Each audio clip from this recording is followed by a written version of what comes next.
Hey y'all, my name is Deidre, and we are here to talk about Ray Bear. I have Britt Reiterly with me, and we're going to get straight into what we thought. I'm going to go first just to set the tone, sort of. I gave it 4 stars, then 5 stars, then I'm back at 4 stars. And we can talk about why I went there. But yeah, so straight off the bat, I gave it 4 stars. What'd you give it? I gave it 5 stars. I have no regrets. I wrote like a 5 paragraph essay on Goodreads last night during Ashley's sprint, waxing poetic and fangirly about all of these stars. So it was definitely a 5 for me. So let's go straight into like some not spoilers yet, but let's go straight into what we liked the most. I'll let you go first. Who was your favorite character? My favorite character was Kira because, oh my gosh. She was the MVP, obviously. Period. What else is there to say? Like, Yeah. give us an MVP Yeah. who is not here for the bull and who is here to keep us moving. That's what the people needed. That's what Jordan gave us, and we appreciate that. We appreciate it, and we're thankful. I don't know if we deserved it, but we're thankful. Kira was my favorite character. Like you said, she really kept the plot moving. She kept people in line. She was like, okay, I will sing and fix this. You sit there. Now what's going on with you? And done. You know, I'm pretty sure Kira is a Virgo. I'm just saying. Sounds correct to me. And Kira was not the main character. Kira was one of the first people we meet from the main character, but she wasn't the main character. And I'm kind of glad that both of us didn't take that low hanging fruit. But sometimes and every now and then, it's just that other person, the friend that's, I don't know. I mean, that's an MVP. Jordan, and it's nothing really against Tarsai. I don't think, me personally. No, I didn't have a problem with Tarsai. I think that her psychology made sense. And so I like sometimes with MCs, I'm like, child, if you don't get your life together quickly, I'm running out of patience. But that wasn't it for Tarsai, because we meet her when she's 6. And so we meet her at a sympathetic age. And I think that, or 5, I think that really helps. So we meet her at a sympathetic age, and then we see that like Saljit told her when he had to check her real quick on her getting emotionally manipulated again. Yeah. Woo! Wow, we'll get to that later.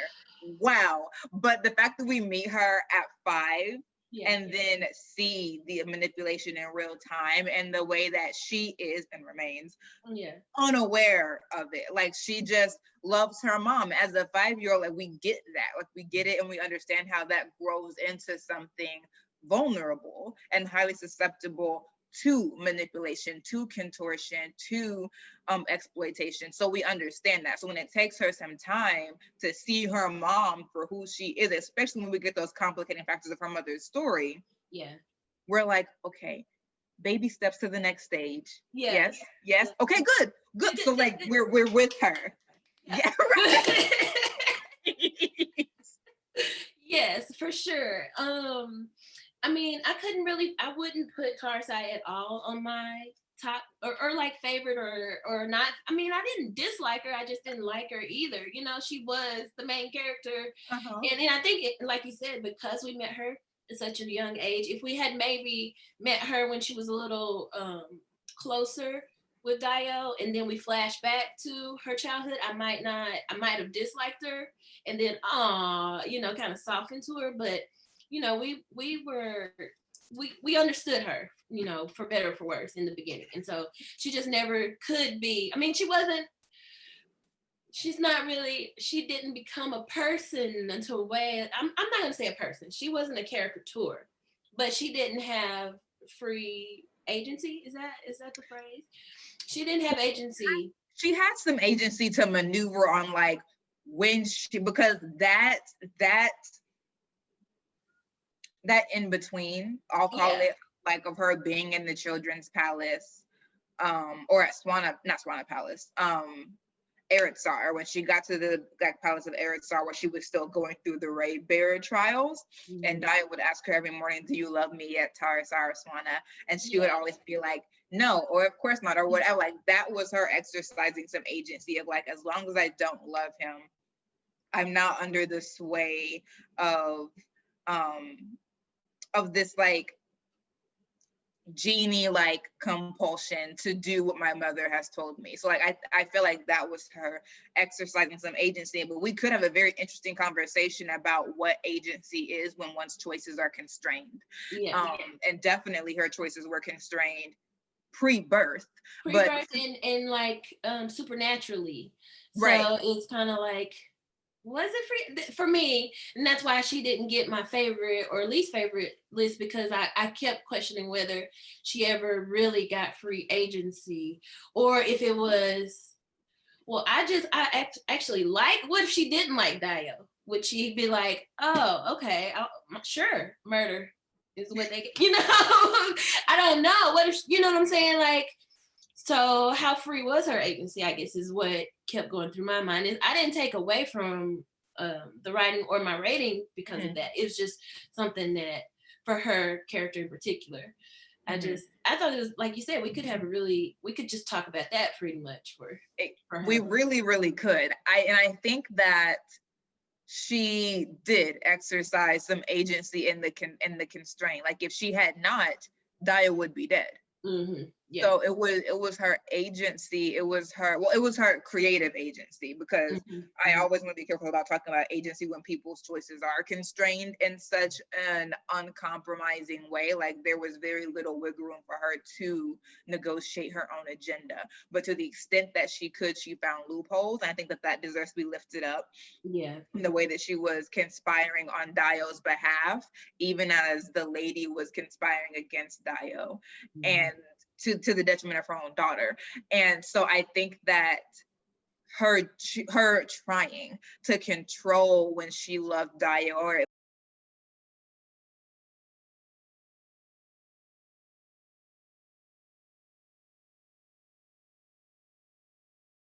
least control when she admitted it to herself and to him that she loved him. Spoiler. Yeah. Skip ahead like 30 seconds. Yeah. Her taking her own memory, like all of those things, that is agency. Okay, spoiler. Yeah, I agree totally with that. So on that sort of note, who was your least favorite characters? This is gonna sound weird, and this is going on Deidre's channel. Yeah. But let me let you know. Yeah. Don't come at me in these comments. I'll be lurking. Oh. What is it? Tell me. Here's it. So it's actually not the dumpster fires, which is to say the parents. We know that in YA fantasy, the parents are usually extra fancy garbage. We know that they're just like usually on fire. Yeah. But maybe because I'm used to it, I was like, here we go. Per usual, these parents are hot trash. Low hanging fruit for sure. Exactly. Yeah. So I was like, do they deserve to be named? I don't think so. For me, my least favorite character was Dio. Hear me out. Hear me out. Hear me. Let me say, listen, the baby boy is a cinnamon bun, and I love that. Yeah. I'm here for a cinnamon bun character, cinnamon roll, whatever you call it. I love me a sweet little sweetums.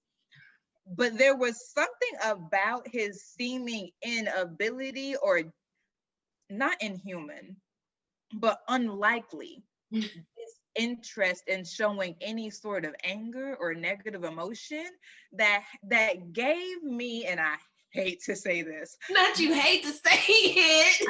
I hate to say, if I had my pearls on, honey, I'd clutch them. It gave me nice guy vibes.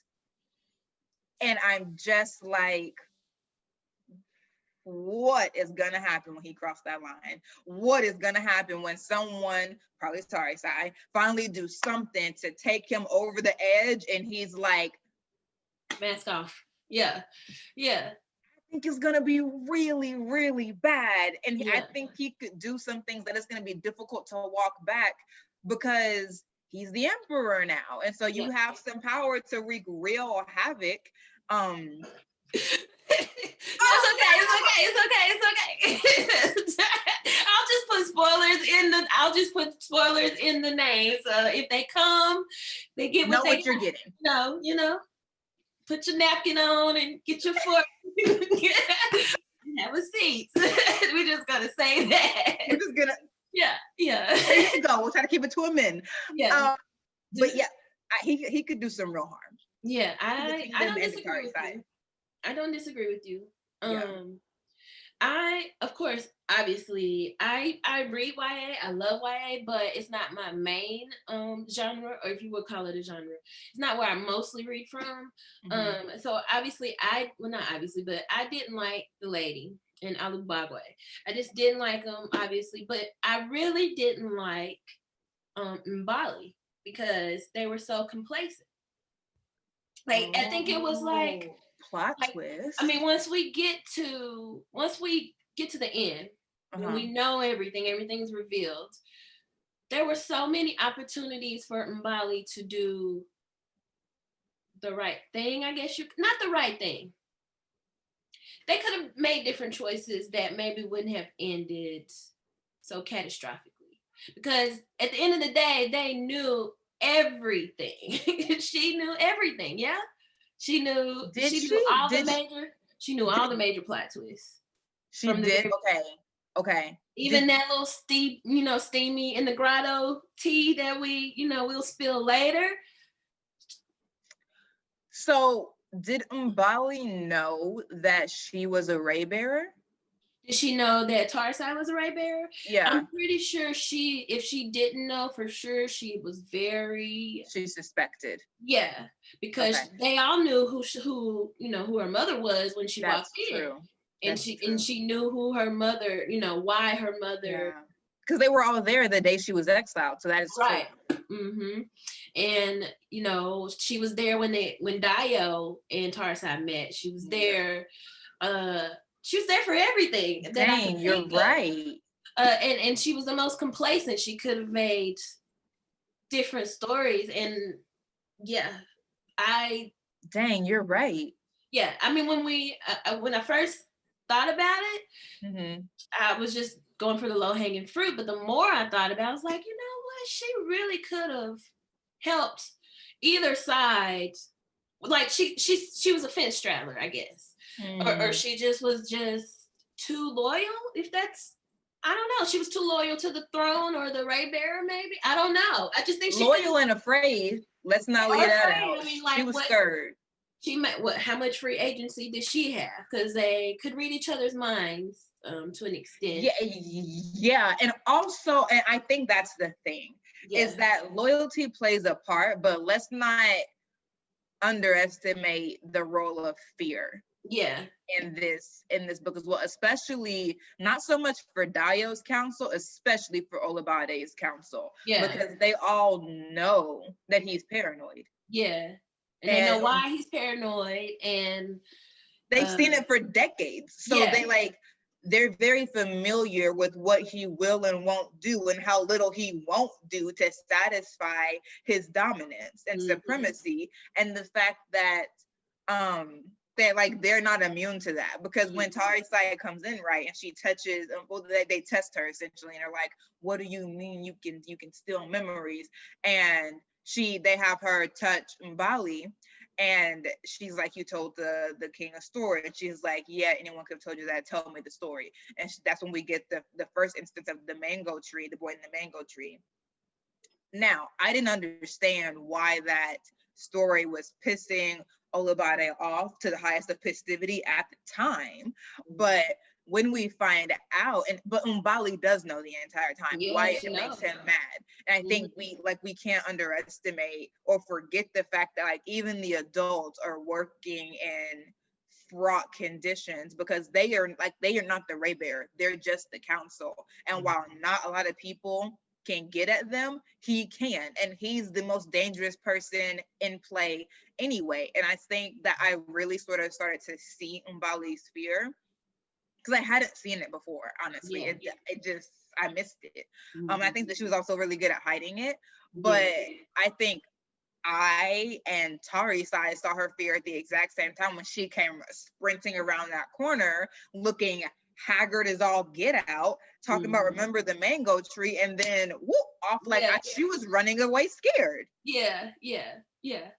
And I wasn't expecting that until we get into it, and then he reveals that he is not just like a recycling bin fire, he's a whole dumpster fire. Yeah. And I'm like, oh, and then we get the story retold again, and then we see, right? And I think that's when I really appreciated how caught up Mbali was, because like you said, like through the Ray, I got you. I don't know how you don't got that Theo is tapping this. Whoever. I don't know how you missed that. We have to suspend our disbelief for some of it, because like it's like, how can you control your thoughts when you're sleeping? And then if I can reach your mind, all I gotta do is wait until you let your guard down a little bit, right? So we have to kind of, in some points, especially with like Tarsai's secret, we didn't get that revealed until, she didn't. Anyways, no, we didn't get that revealed until later. And even then when she did the thing that she did when she got a little murderous, she still, I didn't understand how she didn't immediately accidentally tell everybody that she was, right. I'm like, you. Yeah. But I didn't even mean it to, I was okay with it, for her sake, but I was like, run me how this Ray work one more time. Yeah. Because there are just some things. Yeah. Where I'm like, how don't they know that Dio is in danger immediately? And how don't they sense her murderous intent before she even take him out there? Yeah. How does Kira not sense it when she walk into, like, so many things? And also we talk about Mbali and Thad. Yeah. Listen, I'm preserving my chastity for marriage and all that, but I've heard that when you catch that big O, you just sort of lose it. Yeah, I mean, I'm trying to figure out how everybody until you get your little woohoo. I'm just trying to figure it out. Yeah, ultimately that's why I ended up going from 4 to 5 to 4 upon further reflection. Because I mean, none of it bothered me in the moment. Right. Like a few things, I just was like, okay, I had to suspend my belief a little too, and in the moment I had to, because it didn't make sense, but it didn't bother me still. Right. So that's how I got back to 4 stars. So just because like that is where the debut of it all kind of shows in some of those tiny little details for me anyway. I don't mind it. I love it. I'm here for it. I want another serving. But, that's just kind of how I got back to 4 stars. I'm still thinking about it to this day, trying to go back and figure out, okay, let me get back to 5 stars, because she really actually, what in the math, it works out that she did. I was wrong. That's what kind of where that's kind of where I'm at. Yes. Yeah. I have no cons down here. I said there could maybe been some different choices in the ending. And then when I went to go look for those choices that I wish would have been different, I couldn't find them. I've looked twice now.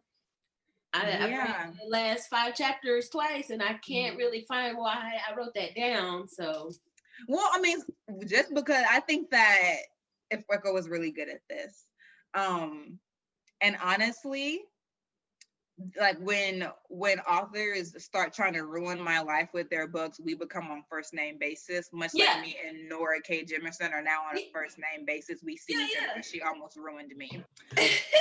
Jordan and I, Jay and I. Oh yes, we're here because she tried to take me out, and very nearly hit it right. She very nearly hit it right here. If I had not but ducked, I would be obliterated. I wouldn't be before you today. Yeah. So it's Jordan for me. Mm-hmm. I think that Jordan was very good at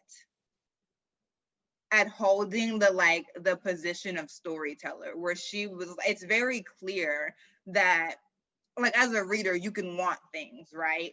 But she holds that, like she holds some sort of like, I don't want to say godlike, but like as the writer, she's like, this is how the story moves. Because we spoke about, like, there were several times where like the thing that I was expecting to be the culminating event happens at the end of, I mean, I wouldn't even really divide this book into acts, and she divides it into parts. So I think Yeah. that's better. Like the thing that I was expecting to happen at the end of the book happens at the end of part 2, for example. And I'm like, well, then what's going to happen next? Like, she tells the story that she wants to tell, and she brings you along with it. And she gives you logics of, like, the world building gives you logics of why things are turning out that way. The character building gives you why people are making these choices, even if we're like, I would prefer this choice. I would have wanted this to happen. But the logic of the world makes it such that, like, you can prefer that, but you can see why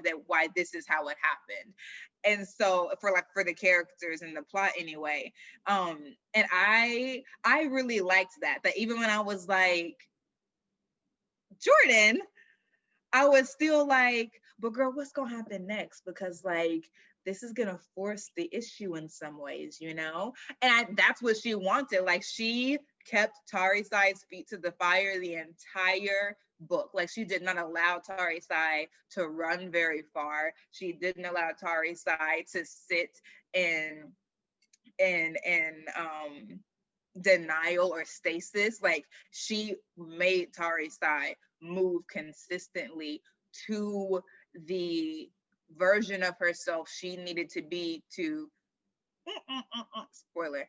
So all that she did got Tarisai to that point in a way that she would not have been if all the things that we as readers have been trained to expect will happen in some last big fight. If that had been delayed until part 4, then Tarisai wouldn't have been who she was and who she needed to be to.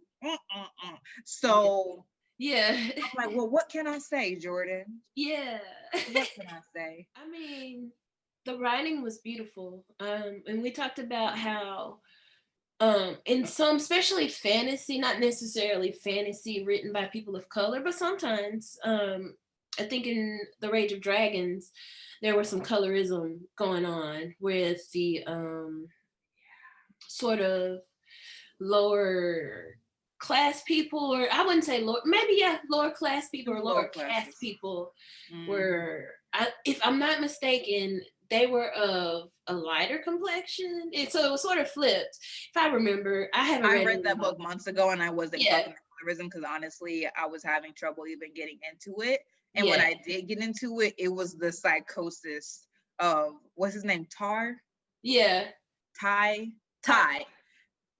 I forgot his name. I think it was Ty. So bad at it. It's the psychosis of Ty that drew me. Yeah, he was a little psychotic. I loved it. I loved all of it. I was here for it. I was like, Tau, T-A-U. Yeah. Tau. It was the psychosis of Tao that drew me in. So I wasn't really clocking the colorism. I was just like, how far is this baby gonna go into craziness? Yeah. How much farther into hell are we gonna venture? How much farther into hell? So, but what my point in bringing it up was, Jordan didn't do that. It was very clear that everybody was Black or brown in this world, but she let us know by hairstyles, by dressing, by whatever tone of their voice. She let us know. She delineated each group of people from whatever area they were from. I've forgotten how many it was now, but she let us know. Realms. I'm sorry. 12 realms, like 12 different. Okay. Yeah, like by makeup and by different, I think I already said hairstyles, but like stuff in their hair. The clothes they were wearing. Yeah. That's how she first describes Kira. It's like, I think like the silver keys on her robe when they met, and like the blue ink on the Redemptors, like, yes. the melodic tone of Kira's voice let them know exactly where she was, and all of that. And any other person that was from Songland also had that same melodic voice, and you knew where they were from by however Jordan decided to describe them. And it wasn't, oh, she had blue eyes, or right. It wasn't not like a that. blue eye in sight, nary a blue eye to be found. No, I don't even remember if eye color was one of the things that they. It Other than was like the look in somebody's eye, I don't remember. Yeah. It was more like the look in someone's eye, and they would talk about like maybe the intensity darkening their gaze, but it was a lot of beautiful browns. It wasn't some like hazel greens. Like it wasn't something that could be black, but is associated with more like lighter skinned, exotic, and pretty black. It was like their eyes were brown, their eyes were dark brown, their eyes were black, and I was like, give us earth tones. Yes. Yes, I love it. Yeah, I loved it. And there's I don't think there's necessarily anything wrong with using other things, but I personally, in this book, that was one of the things that I really loved and really connected with my spirit and my soul. I was like, thank you, Jordan. We really needed that. Yes. Because another book that we won't name did the worst version of that thing, like the opposite version of that book of sorrow and pain. This is Shade Tree Channel. Y'all knew what you were getting into when you clicked. Yeah. Anyway, so for prose, can you give me 3 things that you really loved about this book in particular, outside of maybe something we've already named, if you could come up with? Sure. Okay. I loved the themes that were there. I really, really liked the theme of the importance of story, and I just felt not in myself, like yes in myself, but I felt originating from the book and from Jordan by extension, a deep respect for the craft and the cruciality, if I can make up a word real quick, of storytelling. It was everywhere. It was by necessity, in the binding of the book.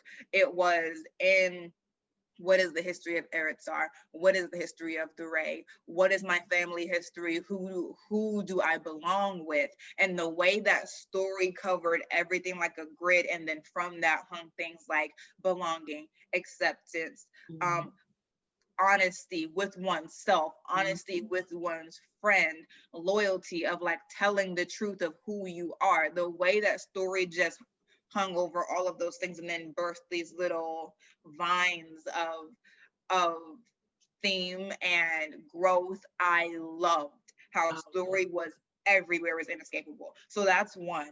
That was one, she says. That's what. I love it. Jordan gave it to us. She served the people. She served the people. We asked for it. Two, and we sort of already said this, but here's the thing. I love Black people, so this can never be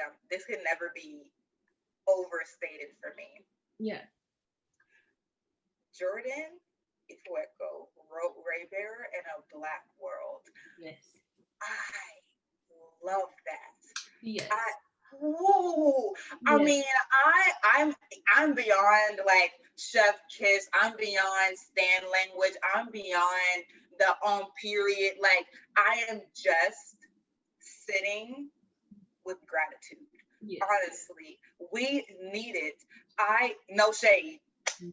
Let me start with that, believe it or don't, but no shade intended. I love the Black women coming out with books. And I'm even making another run at finishing Legendborn. We're on the trail. Yeah, you should. I think if nothing else, you'll gain something from it. I'm reading it, so we're gonna see. Yeah. But the storytelling of Legendborn is not my issue. What I am hungry for and what Jordan gave with like graciously, right? Like it was a gratuitous Blackness. It was warm and it was full. It was voluptuous. Like, oh my gosh. It was just it was just gorgeous and alive. Yep. She gave us scenes of blackness that were mundane. Mm-hmm. She gave us getting your hair braided. Yep. She gave us the headache of not even realizing that you have a headache from these braids. Mm-hmm. She gave us the wash day real quick. She gave us dirt, like she gave us scenes that like white protagonists can move through easier because of their different hair texture and skin type or whatever. Like she gave us how Black bodies move through that. Mm-hmm. She gave us Black love, like it. That's what I mean when I say it was just gratuitous. She gave us so much, like the Blackness was lush, and I was just like, this is freaking amazing. The fact that I don't have to hear one pale blue, fair, nothing. Like it was just understood that everything was Black, and we moved from there. And the place that we moved from there wasn't blank centric. It wasn't for anybody. It was just that this is a Black world as a matter of course, and the story just flew from there. And I just felt love in the mundane acts of Black girlhood, and I loved that so much. That might be my number one thing that took it to, like, if anything was gonna stop it from being a 5-star for me, that might have been the thing that was like 5-star automatic. Like, after that moment of the wash there with the braids, it was period. That was so I think that might have been my favorite scene. Divine is the word that I'm thinking of. Yeah, I mean, it was the water like flip back. I was like, are we seeing a goddess being born? I think we were. What I think for me visually, because you read the audiobook, right? Mm-hmm. Okay, so for me visually, I did a hybrid read with the I know you're just on 2. I'm coming back because it's to that point.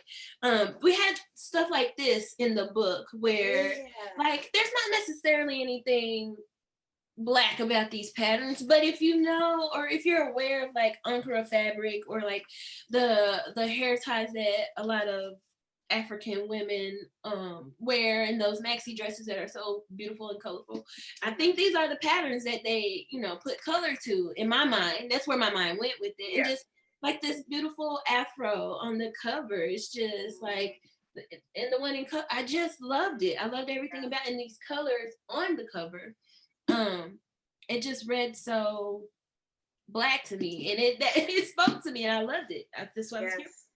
That's what got me in the door. And then I think that first, was it a prologue or was it chapter 1? I can't remember if there was a prologue in it. So anyways, the beginning of it, I was immediately hooked. I didn't have to be like, I didn't have to make myself want to read it. I was in there. I had to slow down, actually. So that was 2, a strong 2, and these are not in order of like preference. That was just the 2. The second one that I thought of, and the third one, and something that also was very important to me, was the homosocial relationships in this book. Anyone who's like been on my channel and heard me talk about like multiple books knows that I have a thing for non-romantic love. I love Black love. I love to see it, but the sister-girlfriend relationship is sacred to me. So that relationship has always been salvific for Black girls and Black women. And seeing Kira save Tarisai in a number of ways. So like she literally basically saved her life when she comes and finds this almost murder scene. It's like, okay, let me calm Jeet down from a 11 to a smooth 5.5. About as low as he was gonna go at that point. Like Kira did that for Tarisai. She like disengaged that and was like, okay, you've told me what you did. Now tell me how you are. And that is such a feminine energy question. And it's something that like we're not trained to expect as readers. We're trained to expect the worst out of situations when something like the very worst scenario happens, as it did. And Kira didn't do the easy thing of running away in fear. She was like, this is my sister. Yeah. And I love her.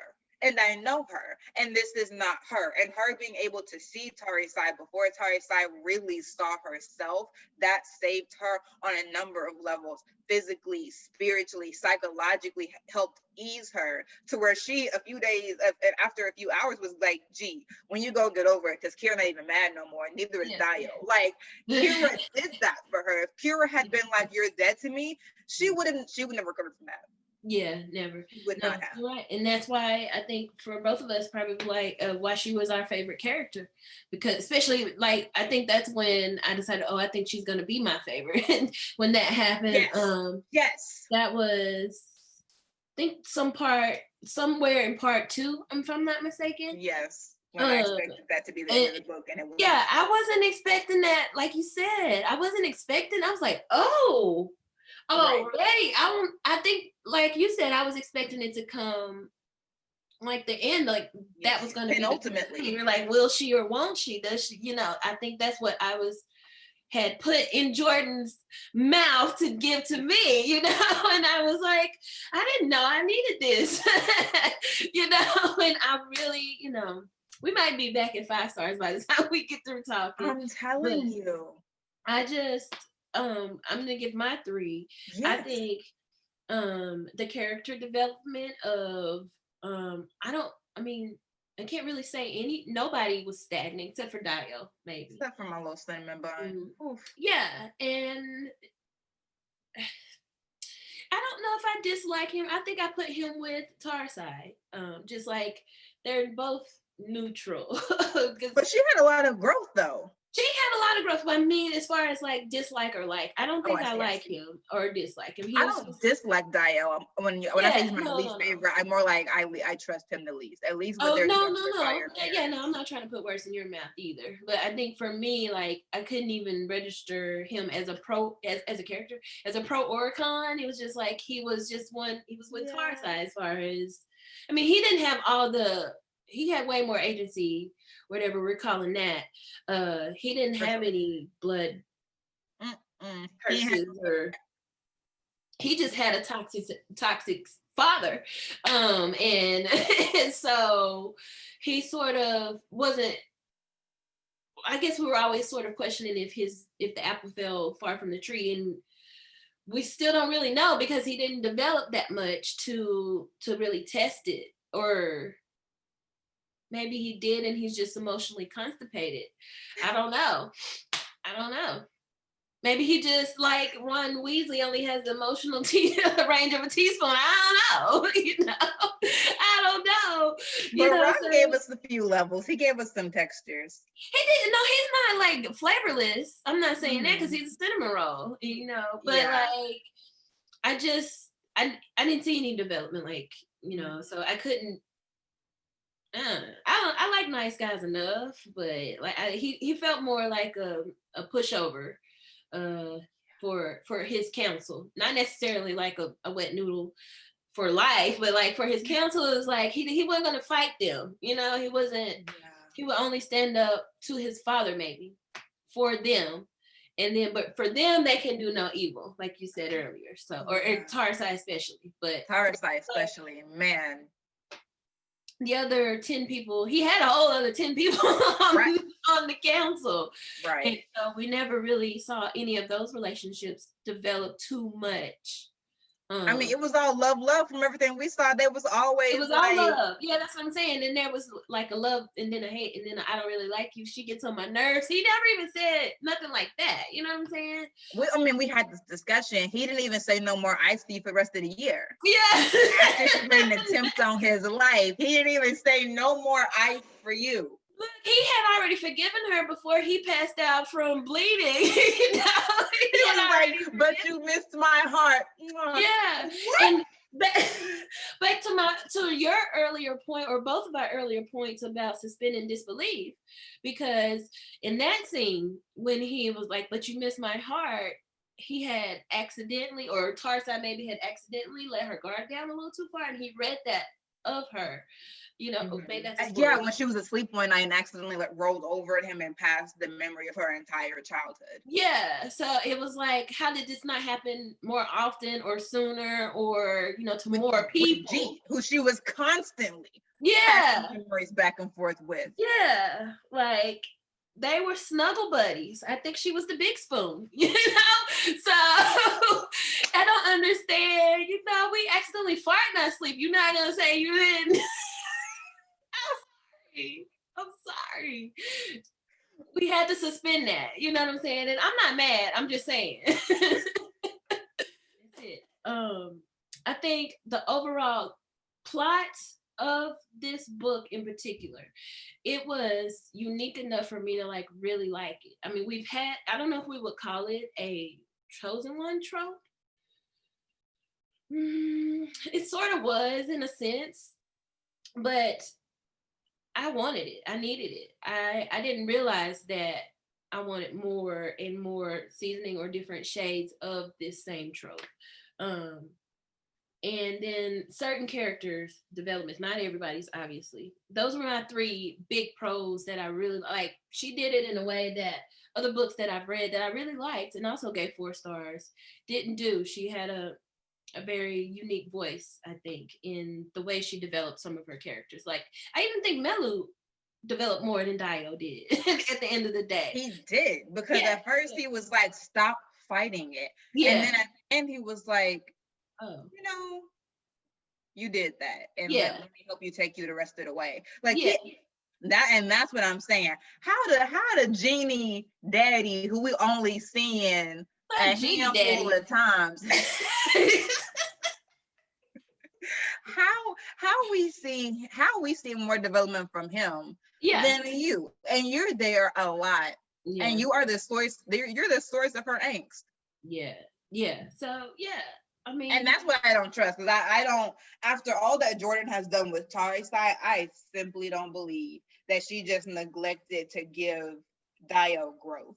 And so because I expect a certain level already in one book, I'm already expecting so much from Jordan. Because she's shown us what she can do with Tari Sai, the complexity she can show us with the lady. Like, because she's done all of this, I'm like, so what, she just forgot about Dio? I don't think so. He about to flip a switch, and I don't want to be on the wrong side of the line. I fear that Tari Sai will be. I think that for me, the only thing left I have to say is I need part 2 in and around my body as soon as possible. I will do some strange things to get my hands on an arc. I'm just saying. I mean, I'm sure she hadn't even started writing it yet. Probably. No, she has. She had on her.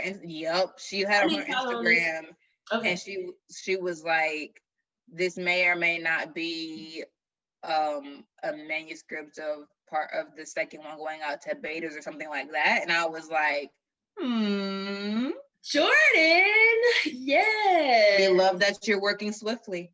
I wonder if she's an outliner. Have you seen any interviews that I should go check out with her? I haven't. Pantser, or is she an outliner? Oh, I mean, I've seen her on a couple of panels, but let me try to remember back if she said she was a pantser or outliner. I'm not gonna be able to remember on the spot. I think she was either at Y'all Right or she was at FireCon. I feel like she was at Y'all Right. And she was talking about writing a fantasy. I don't remember if she said she's a planner, pantser, nothing. I don't remember. Okay, I need to look her up some more. I don't think I really know about her. Is what's the little blurb on Goodreads and in the back of the book. But I know she has a dog who I'm like, I love. I know she has a dog who I love. Oh yeah, photos of him on Twitter. I'm like, she's married to a man and she has a dog. I think. Oh, I didn't know she was married. Good for her. Yeah, let me set it somewhere. Grew up under a blanket. Eventually, she now lives in Los Angeles with her husband David and their collection of Black Panther Funko Pops. I think I've seen a picture of her dog on Goodreads or something. I don't know, but I knew she had a dog. Very cute doggy. Yes. So thank you for buddy reading this with me. I know at one point. Yes, I know at one point I was like dragging my feet a little bit about starting it because I was a little nervous. I was a little nervous that I wouldn't like it just because of that other book that shall not be named.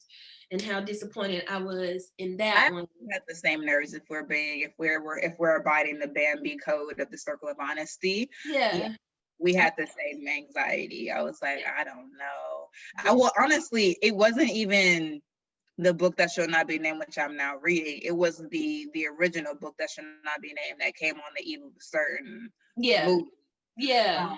That I was like, there were a wave of Afrocentric books that came out with that movie that I am very lukewarm about, and just in general was like, I'm over it. Yeah. Because it felt very for the market and not for the people. Yeah, it did. Which is like that is just my opinion. Yeah, same. Go find your own and leave us alone. But that was just me. But and that's why I always say, like, it felt so much like a respect for the craft and a love of Blackness that made me like, oh, this is fine. Do I want a fantasy book about Southern Black American girls? Yes, I do. But that didn't take anything away from me enjoying the heck out of this book by a Nigerian American author who was writing a mythical African esque kingdom, like took nothing away, still gave me all of the Black joy. So, and I was afraid that it was going to read too centric and false and just hitting all of these like very, very exotic, and it didn't do that. It did not. And I let exactly everything you said. Plus, I had just got through reading The Year of the Witching, which I liked the writing, but I did not like other elements of that book. And I started reading A Song of Wraiths and Ruin, and I couldn't. And that other book that we're talking about, I had a major problem with it, the same problem that we've talked about. I don't know why we're not saying Legendborn if we're saying. Well, Legendborn is the one that we're talking about now. I'm talking about now. Okay, I'm like, I don't know why we're saying it's. I'm not gonna name the other book because of the author's trashness, but I think if you don't know what we're talking about, don't worry about it. Anyway, that's a different Buddy Read video. This quenched our thirst is what the bottom line is. That's what it is. It did, and we're here for it. We want more, and Jordan did that. She did that. Thank you for joining me for our little discussion, Britt. It was my pleasure, Deidre. We will have to do this soon. Yes. And we will be? Yes. Okay. Editing Deidre here. Sorry for the abrupt end. We just started talking about other stuff and other projects that we have coming up, and I wanted to make sure that this was mostly about Raybearer. So thank you for watching, and stay tuned for more reviews and more content soon. Wear your sunscreen. Bye, y'all.